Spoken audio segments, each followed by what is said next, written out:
HOA tried banning my solar panels, so I covered my entire roof with them in revenge. The sun beat down on Maple Grove, a quiet suburban street where picket fences and manicured lawns hid simmering tensions. I'd lived here for 5 years, keeping to myself, until the day I decided to install solar panels.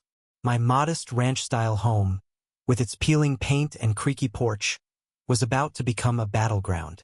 The Homeowners Association, led by Karen Whitaker, the self-appointed guardian of neighborhood aesthetics, had other plans. It started innocently enough. I wanted to cut my energy bills and do my part for the planet. 3 sleek solar panels went up on my roof, barely noticeable unless you squinted. But Karen noticed.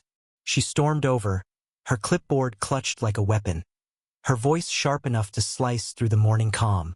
"Those panels are an eyesore," she snapped, pointing at my roof. "The HOA has strict guidelines. Remove them by Friday, or you're fined." I tried reasoning. "They're efficient, eco-friendly, and barely visible." Karen's eyes narrowed, her lips curling into a smug smile. "Rules are rules, David. This isn't a hippie commune." Her words stung, but I wasn't backing down. I checked the bylaws. Nothing explicitly banned solar panels. I told her I'd fight it.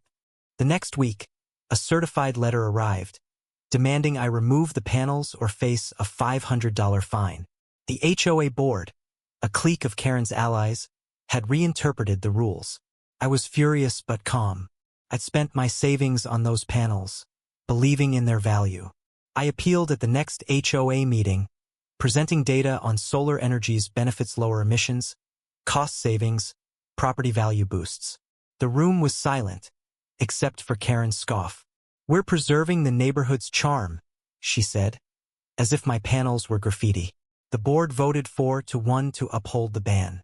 That's when I met Clara, the lone dissenter, a retired engineer with a sharp wit and a walker she wielded like a scepter. She pulled me aside after the meeting. "Karen's been running this place like her personal kingdom for years," she whispered. "She's got dirt on half the board. Fight smart, not loud." Clara's words lit a spark. I wasn't just fighting for my panels, I was fighting a bully. I dug into the law. State regulations protected my right to solar energy, overriding HOA restrictions. I sent a polite letter to the board, citing the statute. Karen's response? A new rule, passed overnight, banning reflective surfaces on roofs. It was a blatant jab at me. Neighbors started whispering. Some supported me. Others feared Karen's wrath. The tension was palpable, like a storm brewing over Maple Grove. Then came the twist. Clara revealed a secret. Karen's husband, Tom, a quiet man who mowed his lawn in silence, had been laid off from his job at a fossil fuel company. Karen's crusade wasn't just about aesthetics, it was personal. She saw my panels as a symbol of everything threatening her family's stability. I felt a pang of sympathy, but it didn't excuse her tyranny. Clara urged me to push harder. "Show her you're not alone," she said. I didn't just push, I went nuclear. If Karen wanted a fight, I'd give her one. I contacted a solar company and maxed out my credit card. Within a week, my entire roof was a shimmering sea of panels, glinting defiantly in the sun. The neighborhood gasped. Karen was livid, her face red as she screamed about lawsuits. Neighbors took sides. Some cheered my rebellion. Others called me reckless. The local news caught wind, and soon, Maple Grove was a circus of reporters and gawkers.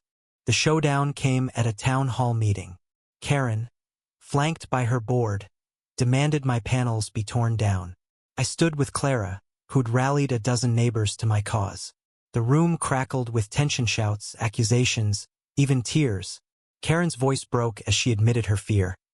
Change was swallowing her world, from Tom's job loss to the neighborhood she'd controlled for decades.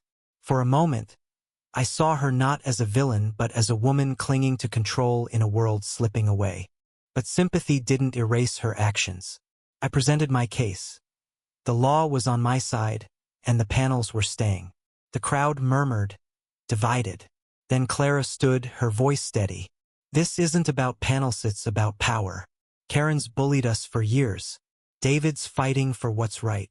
The room erupted in applause, and Karen's face crumpled. The board, sensing the tide turning, backed down. My panels stayed. The victory was bittersweet. Karen and Tom moved away. Their house sold quietly. I'd won, but at what cost? My roof, a gleaming monument to defiance, felt like a hollow trophy. Clara, my unexpected ally, passed away a month later, her walker still by her chair. The neighborhood was quieter, but the scars remained, friendships broken, trust fractured. I walk past that roof every day, its panels soaking up the sun.